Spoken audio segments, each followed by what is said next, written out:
Hello, loves. It's your girl, Lisa Dannielle, and you're watching Zoom After Dark. This week, Dr. Cliff gives us a part 2 on sex and relationships. You don't want to miss it. You're in for a treat. I put doctor in front of your name instead of the initials behind your name. So I'm publicly acknowledging that I made you a doctor today. I still think it's prophetic. You conferred the doctorate on me. And there you go. Yes. It's like knighting in the UK, like it just happened today. Okay. So we have with us Pastor Clifford Clark. Thank you so much for being with us, Pastor Cliff. Thanks for having me, Lisa. I'm excited to do round 2 with you. Let's do it. Let's do it. So last time you were here, you gave us all the 411. You literally broke down a couple of things. Some things we're gonna revisit because I had to let it rest in my spirit a little bit. Some of the stuff you said, not bad, but I gotta get clarity because people were asking me, well, when he said this, what did he mean? And I was like, I don't know. Did you inbox him? And then of course they said, well, no, I didn't inbox him. So we're gonna get some clarity today. But sure. Outside of sex being one of your areas of specialty, you really do champion relationships as well. Mm-hmm. And so I want to make sure we don't put the cart before the horse. So I want us, before we delve into the sexual content that we're going to discuss tonight, I want us to talk about relationships, right? So I'm going to ask you a question.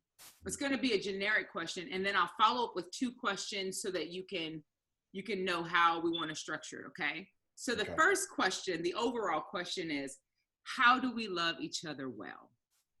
Mm-hmm. And then the breakdown of this is, I'd like for you to tell a man how to love a woman well. Mm-hmm. And I'd like for you to tell the women how to love a man well. Yeah, absolutely. Okay. So how do we love each other well was the overarching theme? Yes. Okay. The first thing that comes to mind when I hear the word love is I see 1 Corinthians chapter 13, which is the greatest epic that we have in our custody on what love actually is. Love is patient. We know it says love is kind. Love is gentle. It does not vaunt itself. In other words, it doesn't boast. It's not boastful. Right. A lot of people say, oh, I love you because I feel a particular way. I love you because, I've got butterflies, or I love you because of, X, Y, and Z, many of the kind of metaphysical properties. But in that epic of what love is, love doesn't speak about feelings at all. Love then is exclusively practical. Okay. Love is practical. It doesn't mean that love can't include emotions. Obviously it does. Right. But love is very, very practical, as it's outlined in 1 Corinthians chapter 13, that it's you love someone when you can be patient with someone. And patience is not, okay, we've been doing this for 10 years. I've been patient, I'm done. Patience actually translates endurance. Endurance until a change happens. Endurance until the shift happens. Okay. Endurance, which means you can't just say, I'm patient. I've done it for 10, 20 minutes and I've been patient. I'm good. Right. It's long suffering is the context. So love is very practical in general. I love what the Apostle Paul uses as in the King James version of the term love. He uses the word charity. Okay. He uses the word charity. And I asked God a long time ago, I said, God, why did you allow this to be kind of two timing as charity? Why is love and charity interchangeable? Okay. And he made it very clear to me, because when, for instance, Bill and Melinda Gates write a check to the Boys and Girls Club, they write a check to kids who need it. Right. Charity responds to a need. Therefore, love is charity, because love responds to a need. It sees, it diagnoses a need, and it feels a need. Okay. It sees what the spouse needs, and it just steps in and fills it. When you can practically step in, see people's needs, diagnose them, ascertain them with certainty, with clarity, understand them, and then meet the needs without an expectation of the return from that gesture, I think you're walking practically in love, agape love, which is the unconditional one there. Okay. All right. That's good. And so then I think you and I both are aware of the whole difference in how a man expresses love, right? We talk, Yeah. we hear the five love languages. We hear, we hear everything about how we can love each other better, how we can better understand our requirements, our desires of love in relationships. Yeah. If I am a woman and I am entering relationship with a man, give me some keys to how he may communicate with me, how I can better understand application of his love language. Because I know for those who say, "Oh, my love language is physical touch," for a woman, that could mean intimacy. We're holding hands, we're cuddling, you know what I mean? And for men, that may be those things too. But then you have those men that are like, for me, my love language is physical touch all the time in the bed, you know what I mean? In the laundry room, in the washing machine, wherever it may be. Yeah. But you know what I mean? So there is some sexual connotation. And I think that there are sometimes a disparity because women will think intimacy is anytime we're touching, right? My grandfather said to me, only advice he ever gave to me as a teenage girl before he passed away. He said, if you want your marriage to last forever, never stop touching. And I was like, okay, like, what does that mean? And so in my house, we're very touchy-feely. We hug, we touch, but everyone didn't grow up like that. Right. So then we get in this position with men where I'm touchy-feely, I hug you, I kiss you, and a man who's grown up in a house that was absent of that, he's like, I'm nothing, and then when the lights go out, then I need you to be on. So give me some keys for both of us to be able to, she said, teach granddaddy. Give me some keys for both of us to be able to communicate, basically speak each other's intimacy language, not necessarily our love language. Yeah, absolutely. Very, very good. And there is a distinct difference there. Yeah. When you talk about the love languages, you have the classic five, by Gary Chapman, acts of service, physical touch, quality time, gifts, and there's another one that I can't think of right now, but words of affirmation. Words of affirmation. So you have those five. But when you talk about an intimacy language, love as he outlines it and as he terms it is the expression of love that registers as such to the person that's receiving your effort to love.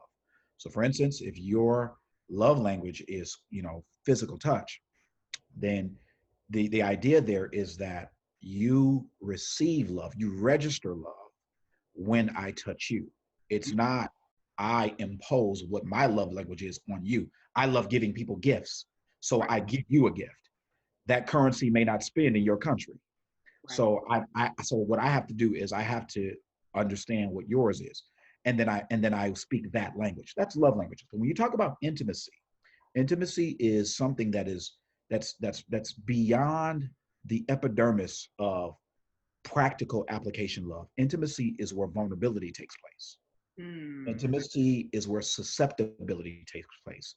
Intimacy is the sacred place of trust. It is divine trust.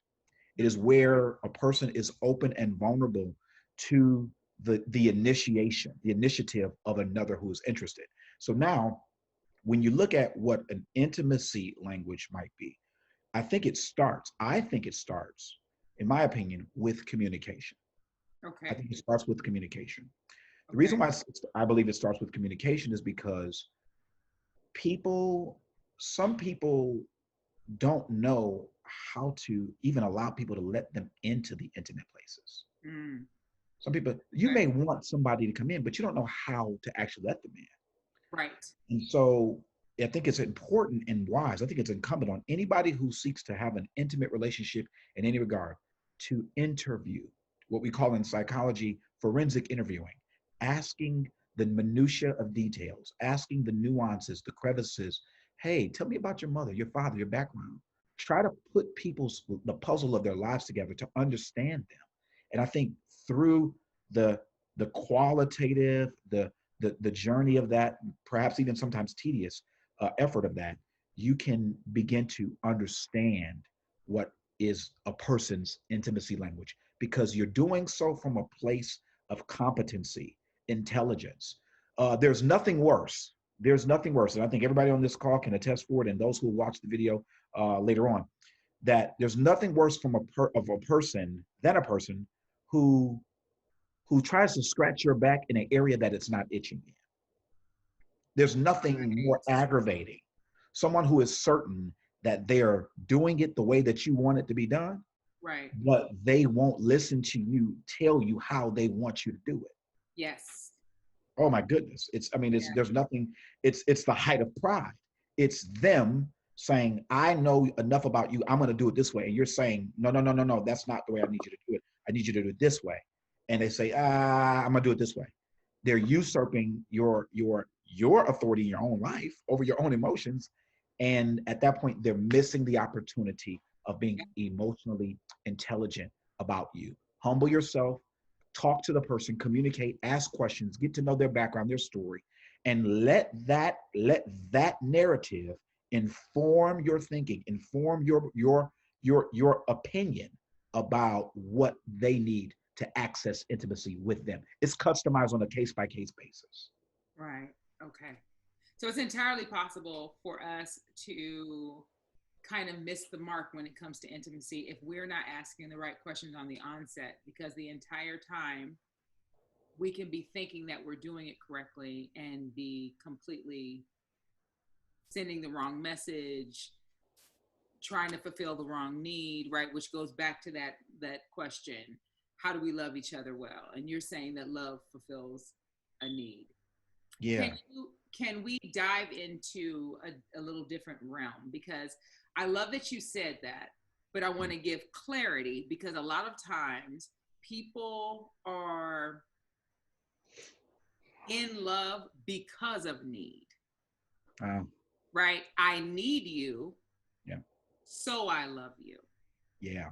So can we explain the dangers of that form of thinking and the trap it puts, or the position it puts the significant other in? Beautiful question, Lisa. So needed to speak to. What you just distinguished was healthy relationships and ideal love being practical from what we call codependent relationships. Right. Healthy versus codependent. Codependent love, I love you because I need you.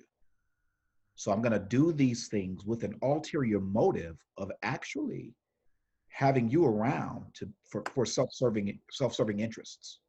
Mm-hmm. That's what you would call a codependent relationship, or codependent at least component within a relationship. Okay. And so when you look at that, now you're getting into enabling, and you're enabling this person. This person may be providing monetary needs for you. They may be providing emotional availability for you. They may be doing chores and favors for you, doing things to win over your love. When the truth is that the interest and the initiative of the gift giving, the gesture giving, the service is not pure. It's self-serving. Right. And so, because at the end of the day, it's about what can you do for me, when everybody who is any serious Christian would know, at least, that God's standard of love is all about what I can give to you, simply because it's charity. I want to fulfill a need. Right. And that's what you describe in that context is what you would call a codependent relationship. Codependent. So not to be confused and to be contrasted against what we would call healthy relationships or independence. Right. Independence. A healthy relationship, a healthy person. Here's how you can know you're dealing with a person. Here's how you can recognize you're dealing with a healthy partner, is when they do not need you. Okay. But you can be an asset to their life and add to them. Right. Right. Am I independent in paying my bills and taking care of my business and running my own errands? Yep. Am I emotionally healthy? It doesn't mean that you have to be optimal in every area, but are you functional? Are you a contribution to somebody else's life, or are you an asset, or are you a liability? Are you an asset, or are you a liability?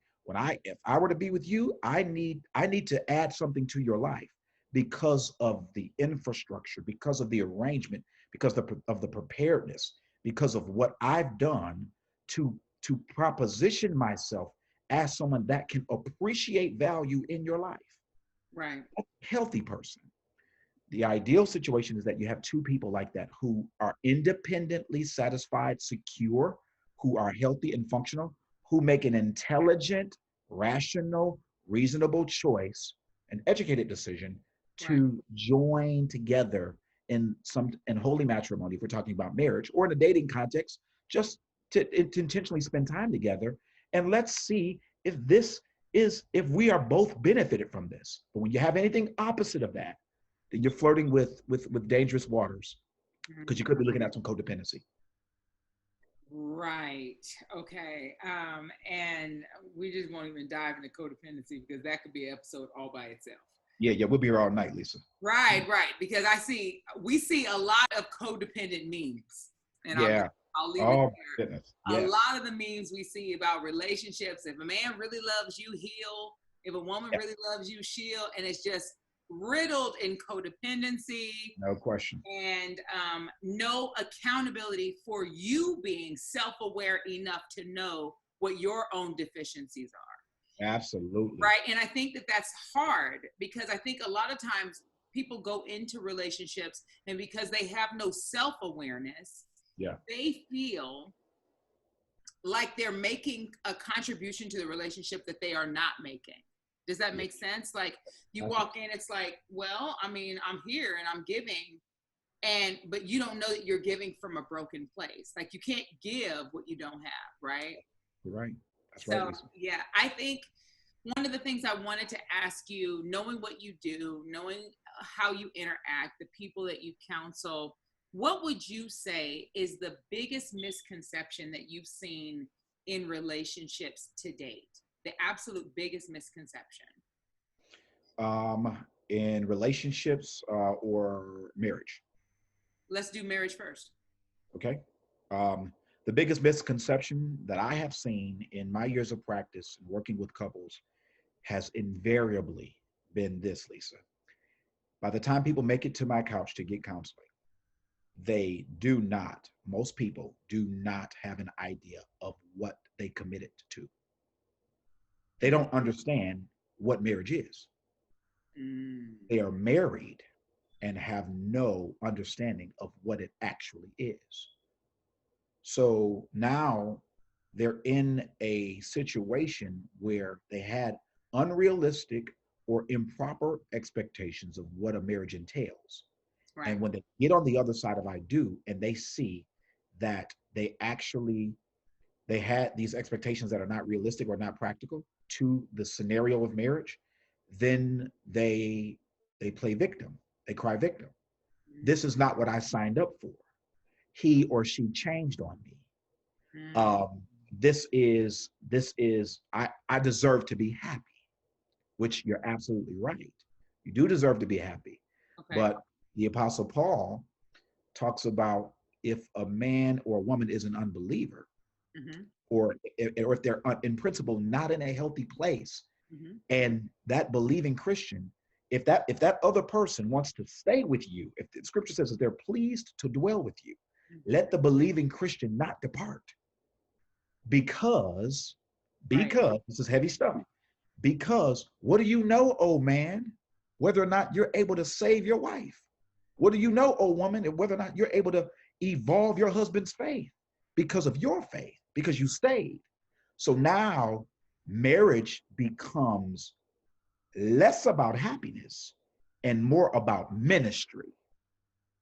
Wow. Don't tell me my marriage is a ministry. Y'all got Facebook posts and flyers and y'all taking pictures together and y'all got all that. Our marriage is a ministry and you can't minister in your marriage. Right. No, right. Not when the Bible is explicit about it, that if they're pleased to dwell with you, don't go anywhere. It's explicit. Why? Because yes, God wants you to be happy, but don't idolize your happiness over the value of winning the soul that you said yes to forever, for better or worse. Wow. And so now when your happiness becomes your idol, then Yeah. it's easy to divorce. Woo, say that Because part again. Say that one more time. When happiness, becomes your idol, yeah. it's easy to divorce. The My, moment the moment your happiness is more important than the ministry to your spouse in their brokenness, that's when you negotiate a way to get out. You wow. rationalize it Yes. because ministry is not on your mind. You're not see when you're in ministry, when you're ministry minded in it, then you get endurance. You see the brokenness. Now we go back to love. Now we're full circle. Now you're looking at charity, which suffers long, which endures. It doesn't remember wrongdoing. Right. Now you can't do this in your flesh. You need the Holy Ghost Right. Right. because this is supernatural. This is crazy, actually. If I'm being honest with you, this is real Yeah. crazy. Yeah. Yeah. Yeah. We So got that's so many wows. I got a lot of wows. I'm over here. I don't know how y'all feel, but right now, my Lord Jesus. Okay. My so Lord. that's the marriage side about it. I don't know if we have time to do a relationship, but that's marriage. Okay, I'm gonna let you do relationship. I'm gonna ask you one more question, then I'm gonna start opening up for Q&A. But I definitely want you to touch on relationship as well, because the marriage. Let me tell you something. That's deep water. Yeah. You said it suffers long, and people go, oh, okay, yeah, I'm dealing with you, and you have no idea how many. You're right. How many people I will see talk about how marriage is a ministry, and they hardly speak to their spouse. They don't even sleep in the same room with their spouse. You know what I mean? And you're in ministry. Yeah. Yeah. Right. So there's no fellowship. Right. Yep. Absolutely. Oh, right. Absolutely. Right. So then how do you do that? So, okay, touch on relationship. What's the biggest misconception about relationships? Very, very briefly, I think it's very synonymous with marriage.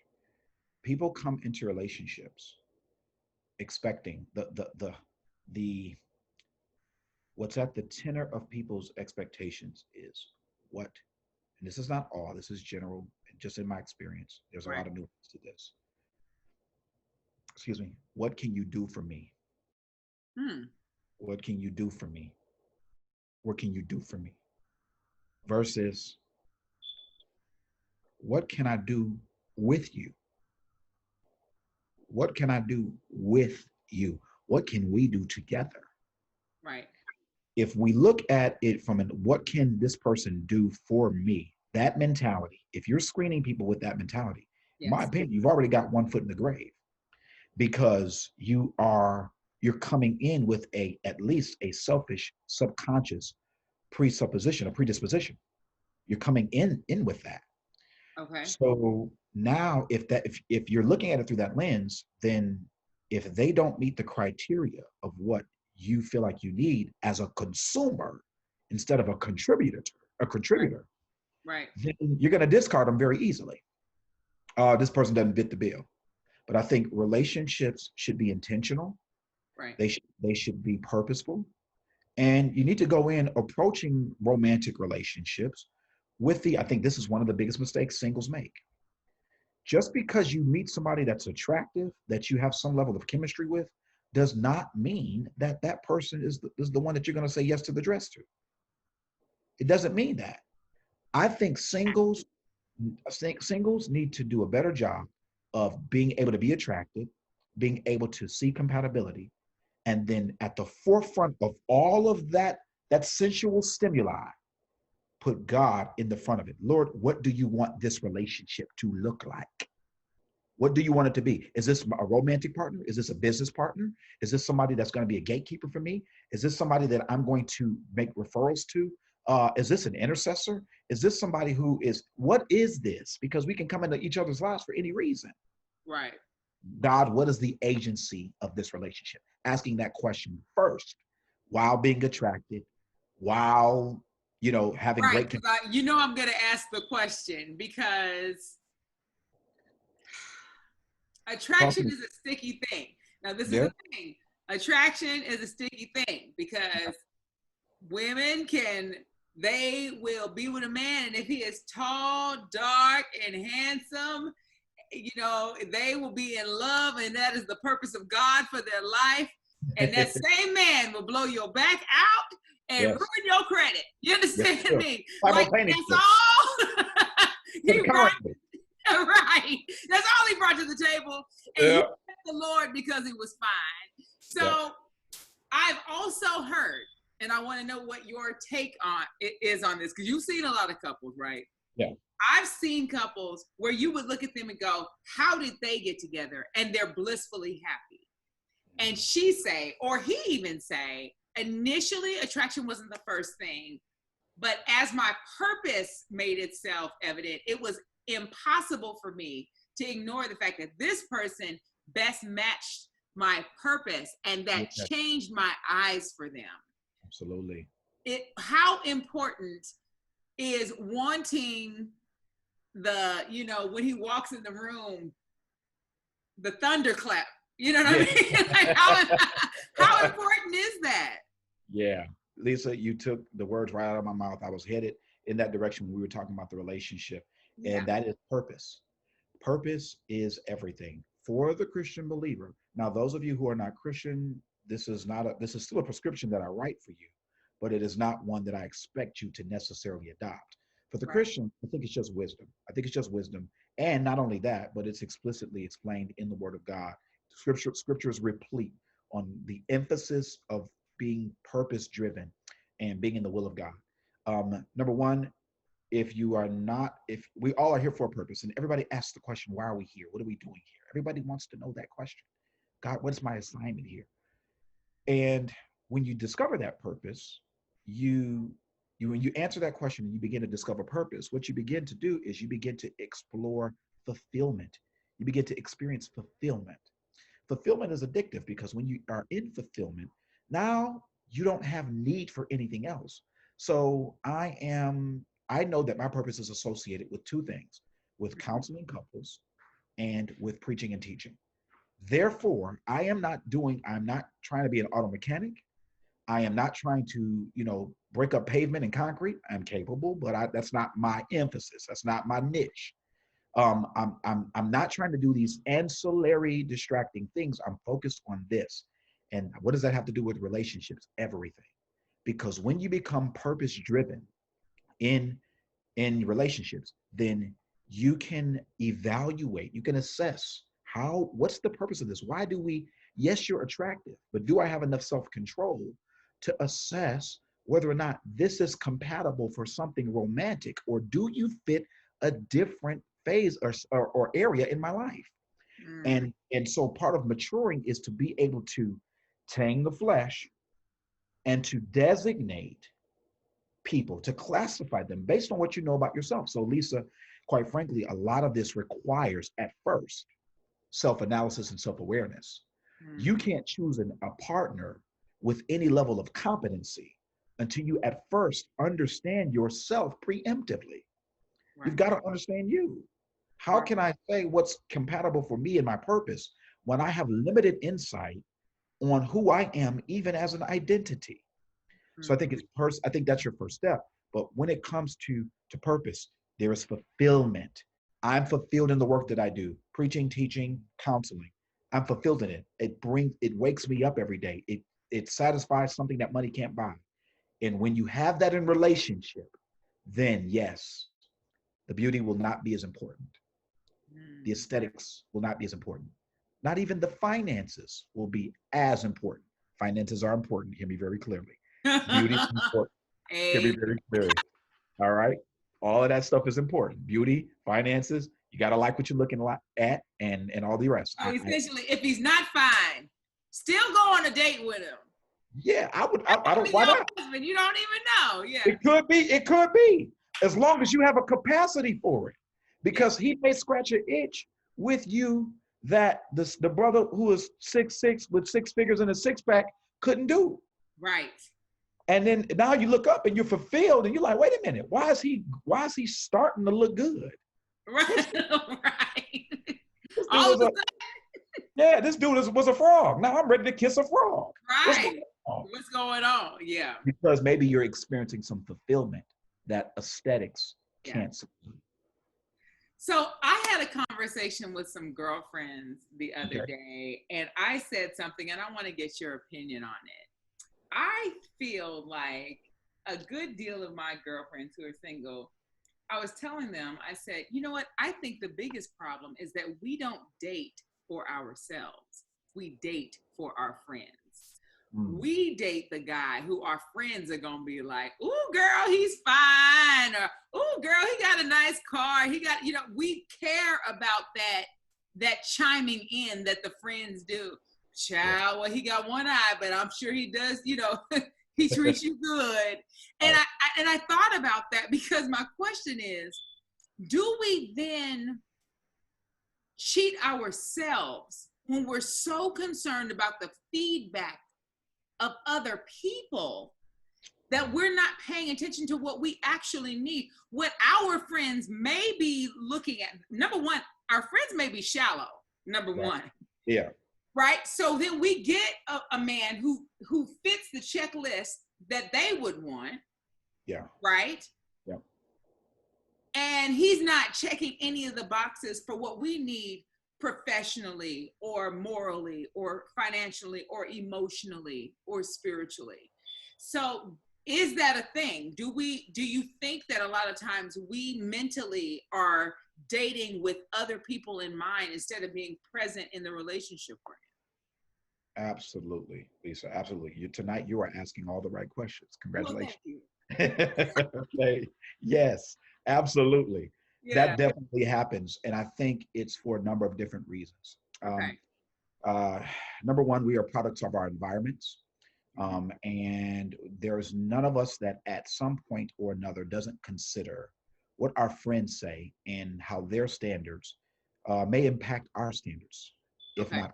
not consciously, at least subconsciously.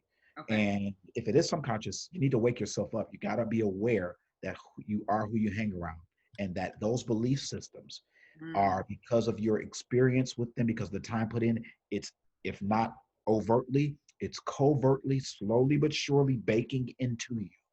You are adopting those belief systems. So there are at least undertones to how you screen for relationships. There's no question about it.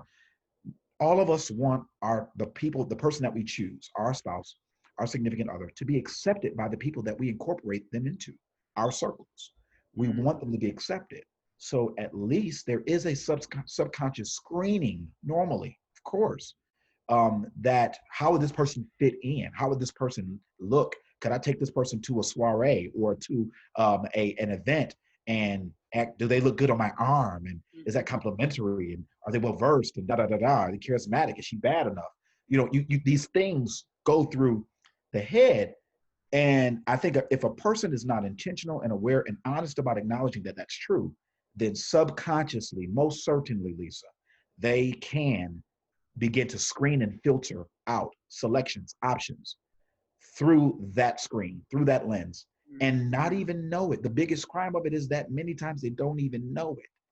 And so what's happening there is, if you got friends like that, and your friends aren't advising you, look, don't do what's happy for you. Do what makes you happy. Make certain that this choice is customized to fit your needs. right. If you don't have friends that sign that endorsement, that make that endorsement, then it's quite possible that you may be dwelling in the counsel of the ungodly. Mm, You might have some really good friends that make you feel really good when you need to gossip about your ex. They make you feel really good when you need to cry, yeah. but they are not godly counsel. They don't tell you, hey, you need to make this a customized choice for you, because at the end of the day, when the fanfare goes away, when the lights shut down, when you've empty nested out the house, you are gonna be with that person, and you need to be satisfied with the not the superficial, but Right. the content, because that Right. content is what's going to endure. Absolutely. Okay. Well, I could ask you a million questions. I want you guys to start putting your questions in the chat box because I will pose them to Pastor Cliff. I almost called you Dr. Cliff again. That's okay. Pastor It's Cliff. coming. It's coming. I will pose those questions. So whatever questions you have, I am happy to take them now. I see feedback. Someone said, say it again, realistic expectations. Robin said, Teach granddaddy, keep touching. Shauna said, those are facts. Listen, I hands down cannot begin. Oh, I got one. Hold on one second. Yes. One person said there needs to be some level of maturity when going into any relationship. Yeah, definitely. Those are facts. Those are Yeah. absolutely facts. So I want to, while we're waiting for people to put in their questions, I want to kind of delve into sexual waters here. And I want to, you know what? In fact, we're going to talk about this first. You said something to me. I said, Uh-oh, here we Pastor go. Cliff. Yeah, Here we're we going to have the conversation. I said, Pastor Cliff, I said, why is it that men can cheat on women 24 hours a day, and if she cheats on him, he is devastated and he just don't know if he can forgive her? And you gave me an analogy of a man cannot deal with another man parking his car in his garage. Yeah. And then you said, I said, well, why is it that we can be, they feel like they can inflict that upon us? And you said women are built for pain. And you gave me this eloquent,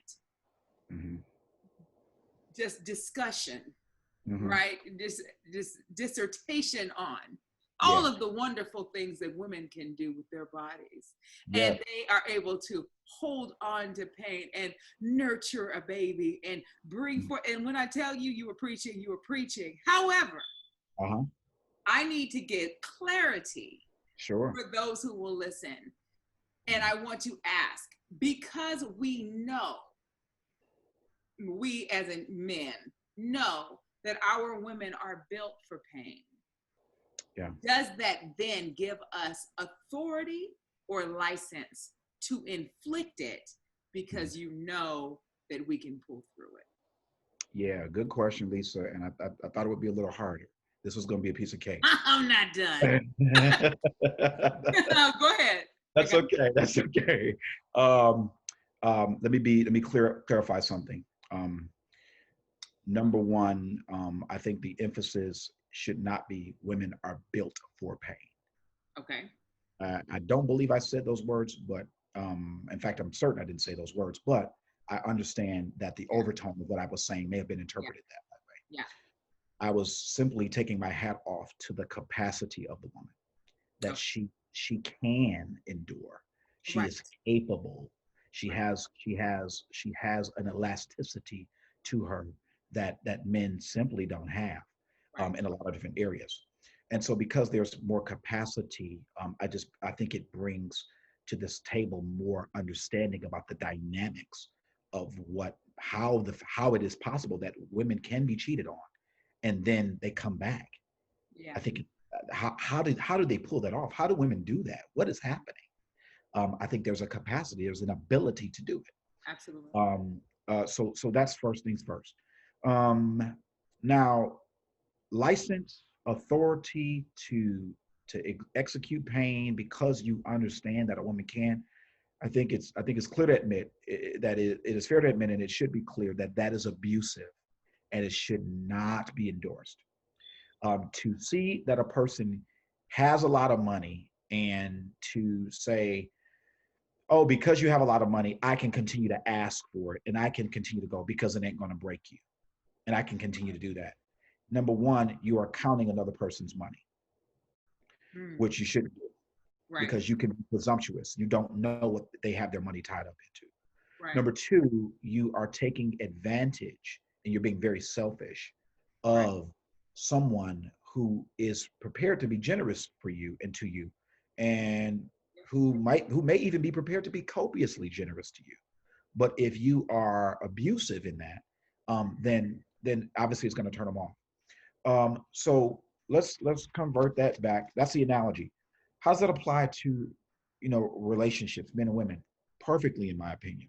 Mm-hmm. You cannot, just because you know a woman has a capacity for pain, it's not your license, it's not your right to begin to transfer pain on her because she can.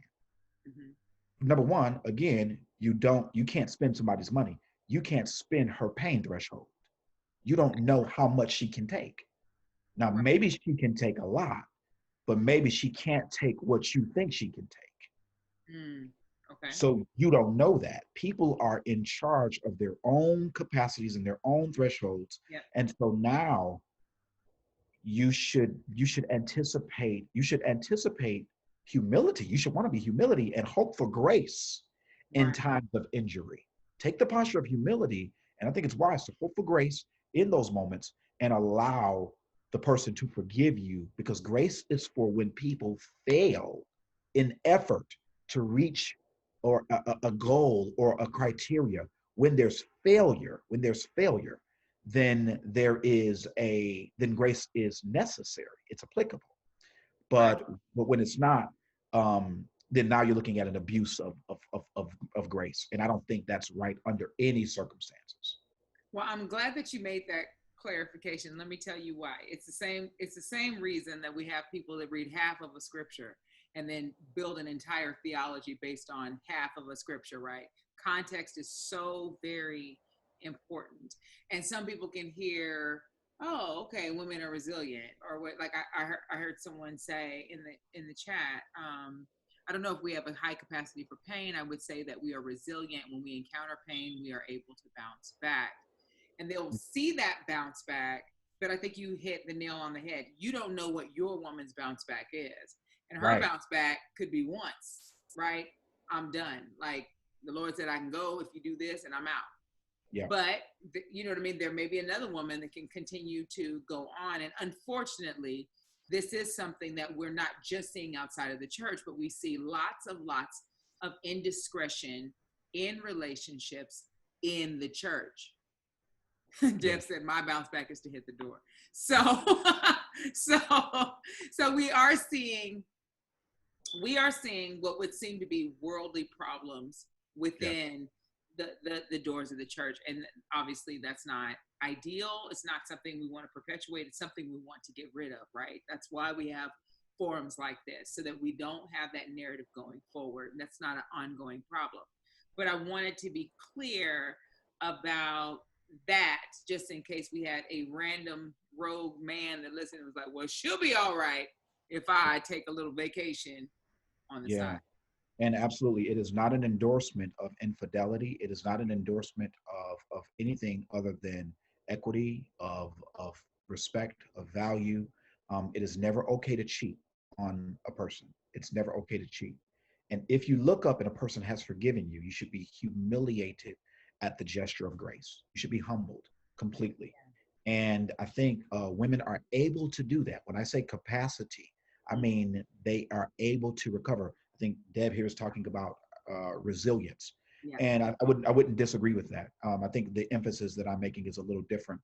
Resilience verifies that you had the ability to do something that maybe you thought you couldn't Yeah.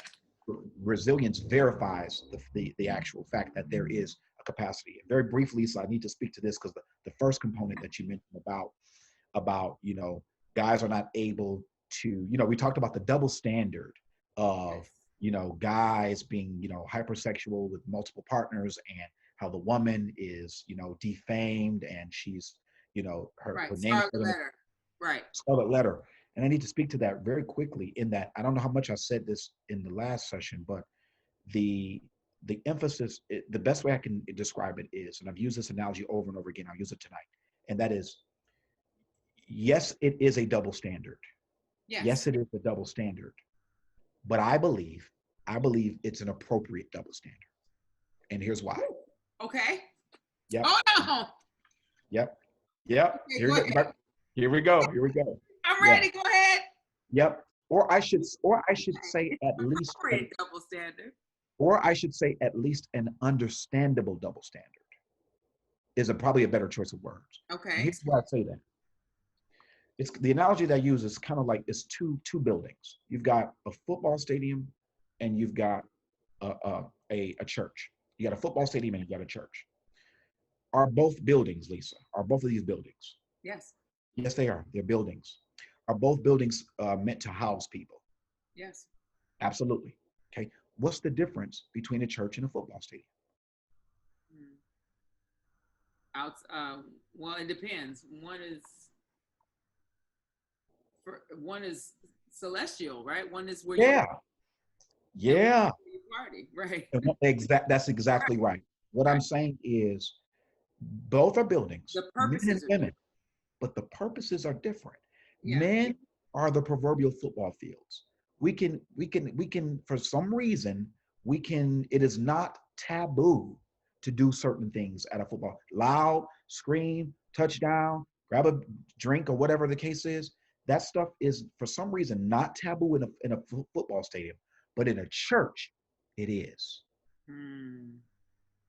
It's the culture of the building. What does the place demand based on where you are? What is appropriate based on where you are? And I think that's where the discretion and distinction is. Men are football stadiums. They're allowed to do more things just because it's culturally more acceptable there. And Yeah. women, well, women are beautiful cathedrals. It's Hmm. sacred. It's precious. You just move different in a church Right. than you do on a football field. Yeah. Yeah, that's it. Okay. Well, And it's not a slight. It's not a slight. yeah. It, No, it's, it's it's, not a it's slight. precious. It's actually a tremendous honor. People take their hats off when they come into a church. Absolutely. You're quiet when you come into a church. You Right. handle the church with care. You can't come here screaming and running around because this place is sacred. Women, all we're saying in the double standard is that you are sacred. Okay. You want to be mad at that? Then be, be my guest. be mad at us being sacred. Mhm. Well, okay. Mhm. Let's see how much time I got. Okay. Go for it. So we talked about sex last time we did this conversation, and we talked about the man needing Rosetta Stone, like the expectation. You remember that? That was one of my favorite. Did I say that?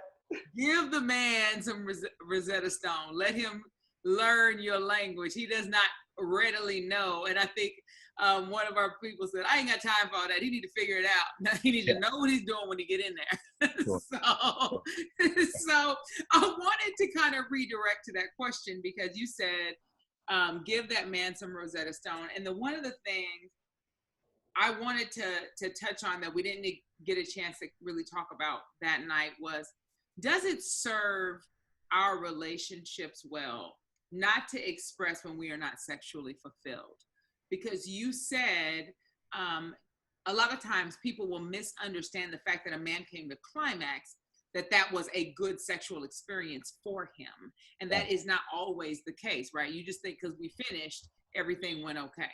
So I also know women who are not sexually fulfilled, but do not want to break the spirit of their partner.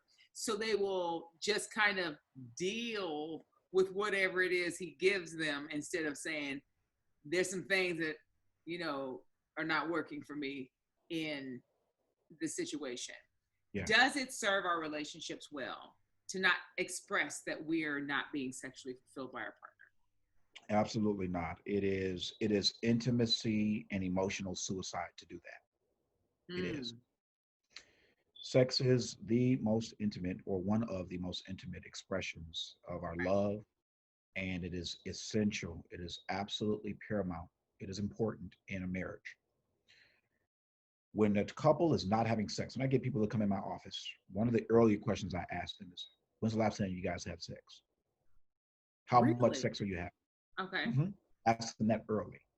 Okay. Because I know that for a man, generally speaking, he's going to always be motivated to have sex. Generally speaking, there's some nuance to that, there's some variance to that. Okay. But if a woman is not motivated to have sex, then there is an emotional reason or reservation behind that 9 times out of 10. Okay.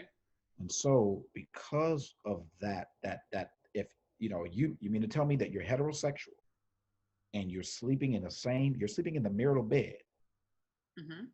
and he's got muscles or dad bod or whatever you like, whatever your taste is. Did you say dad bod? Okay. Yeah, I call it a father figure.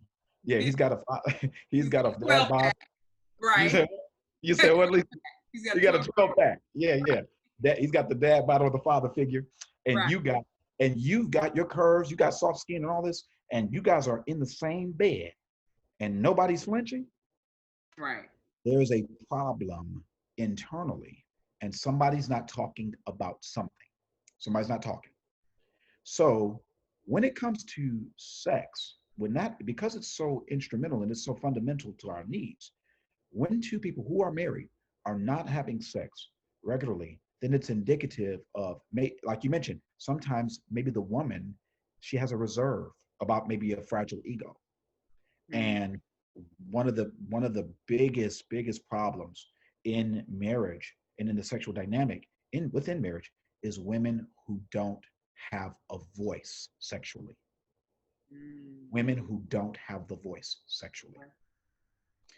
Women, not only do you need to have a voice, but you need to have a loud voice. Your job in the sexual bedroom is not relegated to giving your husband, your man, what he needs to satisfy him, to make sure that he's happy.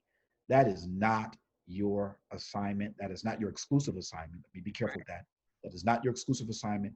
Your job in a sexual commitment in a marriage is to explore your sexuality with your partner mutually, to learn how to talk about what pleases you and to learn about, be motivated about what pleases him.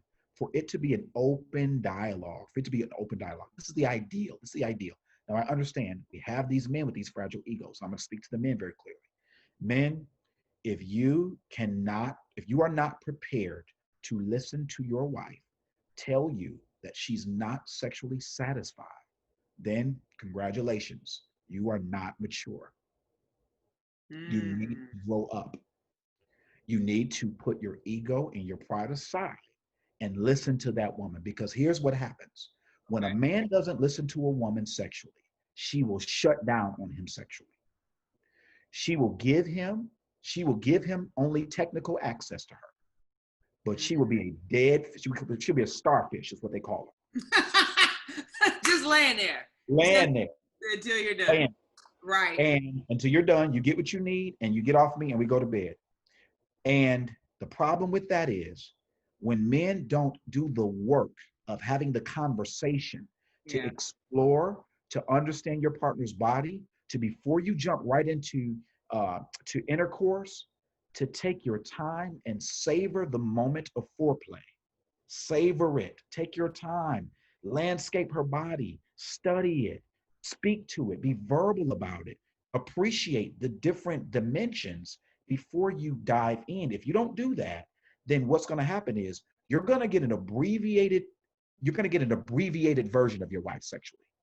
Mm. And what will and it only hurts you because you'll never get access to the treasure chest of what that woman has to offer you. Okay. It starts with talking about what she needs and what he needs, and actually opening that conversation, making it a safe space for everybody to say, hey, I feel this way. What do you feel like? I feel this way. What do you feel like? And creating that space where it's no judgment, but we become analysts, co-analysts together of the sexual relationship. We become students of it, and we don't bring our pride into it, but we bring a pen and a pad to the table. We learn, we earn it, and we do so with competency and consequently accuracy. Wow. Okay. Okay. I got two more and we gotta go. Okay. Yeah, you think? First one is married couple. What is a healthy sexual frequency? Is it whatever they decide, or would you say you should spend no more than X amount of days apart? Yeah, yeah. Um, I think I think it's gonna be a case by case basis Okay. because every couple has their different dynamics. Every couple has different dynamics to their relationship. Yeah. Um, Depending on, I counseled a young couple. They were virgins when they got married, both of them, and they had sex probably once every 3 weeks, twice a month, maybe. Virgins. What do you make of that? Well, when we pulled up the hood and we got it kind of, we pulled back the covers and got under the hood of it, We realized that the husband was a sex addict. He had a history of pornography. Mm. And the woman was what we call sexually anorexic. She was Mm. sexually aversive. She didn't enjoy it. She had trouble actually lubricating. She had Mm. trouble secreting, preparing herself for the moment of intimacy. And in large part, that was the husband's contribution to the sexual dynamics was a Right. big responsibility in that because he had an addicted brain. He was end focused. Penetration, intercourse, orgasm, have a good night. Right. And he didn't understand sexuality because he was not only a virgin, but he was miseducated in through the lens of pornography. Right. And she also did not have any infrastructure around sexuality. She hadn't had any experience. She had no experimentation with it, so she didn't know her body. He didn't understand his body. His sexuality was claimed by pornography and masturbation, and Right. so he had to reclaim his sexuality so that he could begin to facilitate comfort and exploration and communication into the sacred moment of sex between a couple. So there's a learning curve there. There's a learning curve there. So for each couple, I think it's going to be different. That now that couple today is they're having sex 4 times a week. Okay. It's, so yes, that's obviously more healthy. Right. That's obviously more healthy. But I think what's most important is since we are sensual beings, since we are affectionate beings, sex is a natural consequence to the escalation of affection and emotional stimulation. So when that's not happening, when you're not crescendoing in sex through the portals of your affection exhibitions and your affection efforts, when that's not happening, then you have to ask yourself, well, what's blocking it? Chances are there's some emotional dynamics there that need to be broken through. You need to learn the person, and at that point, you can evolve to what seems healthy for you two. And the big variable, Lisa, is sex drive. How much do I even need it? How much do I even need it? Healthy couples who are connected in intimacy and emotional fluidity, when they're there, they're having sex regularly, 4 times a week, many cases. Healthy couples, it wouldn't be at least, if Right. not more, if not Right. more. Then age is a factor in that younger people tend to have more very restricted and anxious sex because they're preoccupied about their bodies. Do I look good? Are these stretch marks embarrassing? uh am I big enough? Are my walls compressed enough? There's all of Right. these different looming preoccupations that come to the sexual bedroom, where when you're older, 40s, 50s, my couples who are 40s and 50s, they have the best sex of anybody. Why? Because Because they don't care. right. You gonna get these stretch marks, This is just this belly, and you just gonna be in love and with you gonna get this belly. You're gonna get whatever belly I'm gonna give you, right. and that's it. And you're gonna enjoy it. We're gonna have a good time. Right. Right. So because the stress is rolled away, the preoccupation, the anxiety is there. I'm able to be what God created Adam and Eve to be in the garden. And the man and the woman was in the garden, and they were both naked and unashamed. Here I am, warts, wrinkles, and all. You can see everything. And I'm not ashamed about what you see. Come get it. There you go. Okay. All right. Well, I'm gonna leave with this. What is what is something that you want us all to know? Married, single, you want us to leave this conversation, right? Going into purposeful relationships or making our marriages better.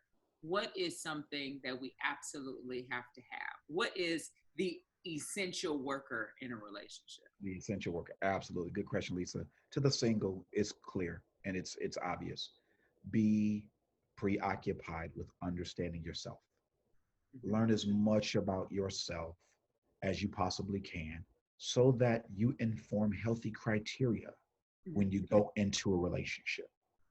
It's it's interesting. I haven't always known what I want, but I have always known what I don't want. Yeah, that'll preach. Yeah, absolutely. If you don't know exactly what you want, spend time figuring out what you don't want and rule things out. And I'm not talking about being an idealist. I'm talking about on the basis of health, of critical analysis, taking a close examined look at yourself and saying, here is what I know about me. I know that I need somebody who is secure. I Right. know I need somebody who's secure, period. If you're not secure, I can't inaugurate a relationship with you. If you coming in insecure, it may be a deal breaker for you. If you have the capacity and the grace for that, then bon appetit, jump in it if it's a good situation. Right. But if you don't, you just need to be certain about what you can and can't take. And on the basis of why you can and can't take it, needs to be a healthy one. So get to know yourself, inform your own personality, your own identity, and I think you'll be a competent dating candidate when you go into a relationship. Now you can make educated decisions. You can make educated and intentional choices that have the great potential to serve you well. Don't confuse that with perfection. You're gonna marry a human being. They're going to be imperfect. This may come as a surprise to you. You too are also imperfect. Single. Make certain that there's grace you give. For the couple, for the married couple, speaking of grace, you need a heavy amount of it. Before you ask yourself what this person isn't giving to you, ask yourself, what can I give to this person? What can I give? What contribution can I make? Well, he won't change and da da da da. Well, she won't change and she's stubborn. Okay. So it's her fault. I hear this all the time in the marriage, in the counseling. It's her fault. She needs to change. It's him. If you hear it all the time. And almost never, Lisa, if you can believe it, almost never do I hear. Here is what, here's where I'm responsible. Two people in a marriage they comprise 50 and 50%, 100% of the couple dynamics. Mm-hmm. You may not be able to change him, Right. but if you change the way you deal with him, you can change the way the system functions. Mm-hmm. Of course you can, because you represent 50% of the contributing property in the marriage. So I cannot change you, yes, but don't think I can't influence change in you. Mm. Okay. Because if I do self-inventory, if we argue when we talk about the dishes, if it's always an argument about somebody's doing the dishes and you're always ticked off about that, if I'm continuing to bump that wall, I can't get you to relax about the dishes. What can I do? Maybe I can do the dishes. Maybe I can take away the nagging potential by getting in front of it and just cutting it off before it has a chance to grow. Wow. Yeah, maybe I can make changes. So that's my advice. Look within yourself to make changes first before you start playing doctor and armchair psychologist on your spouse. Right, because you read a couple books. Right. Exactly. Now you're an aficionado. Harvey said. Right. Yeah, exactly. So Right. yeah, that would be my advice. Yes, Lisa. Absolutely. Listen, Pastor Cliff, Yeah. thank you so much for coming and sharing your insight, your wisdom. I truly appreciate the sacrifice and making the time. And thank you for holding to the part two, because we said in the first part, we were like, we're gonna have to do this again. Thank you so much for coming back. Thank you all for coming to spend time with me tonight. I hope that you guys got something from it. We are here every single week, 9 p.m. Central Standard Time. I want you guys to have a wonderful week. Go with God. Be prepared. Be intentional. Do your thing. I love you guys. Good night. Good night. Thanks, Lisa. You were a delight. Thanks for having me. Okay. Thank you. I almost called you doctor again. Thank you. You prophesying. You prophesying. Look, you will not obey, but the Lord is speaking on tonight. You can't be real saved unless you say on tonight. The Lord is speaking on tonight. And he is that you're your doctor at some point. You professing it. I receive it. Thanks, Lisa. You were awesome. Thank you so much. Thank you, guys. All our married and singles. Thank you, guys. I hope you enjoyed it. I'll talk to you soon. Bye. Have a good day.